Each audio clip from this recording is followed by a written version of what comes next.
Okay, here's a tip for game masters looking to inject a little bit more horror or mystery into their tabletop role-playing games like Dungeons and Dragons or Call of Cthulhu or really anything else.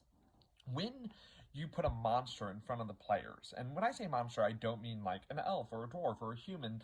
You don't need to worry about this when it comes to like the bog standard ancestries that your game provides. But when you put anything else in front of the players, like a monster of some sort, do not name it at all. Don't name it, okay? Just describe it.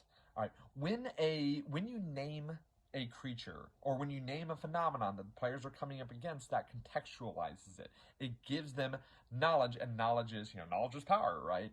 When you don't name something, it leaves the players guessing. They don't know what's going on. If you spend your time, instead of just hand waving it away like this is a troll, instead describe what it looks like in the sickly green pustules on its skin that pop as it moves, or its actions as it rends with its terrible claws and saliva, coming out of its screaming mouth. When you spend your time describing the creature and its actions and its surroundings, the players maybe get some context clues, but mainly all they can imagine is what this thing can do to them, but they don't necessarily get what they can do to it. And this will keep players guessing. It'll keep them on their toes. Now, it's not going to work every single time, but it's a good practice to get into when you're wanting to run horror or mystery-like games. When you want things to feel more dangerous. For instance, if you start describing the shape that darts out of the trees and starts attacking with gnashing fangs, tearing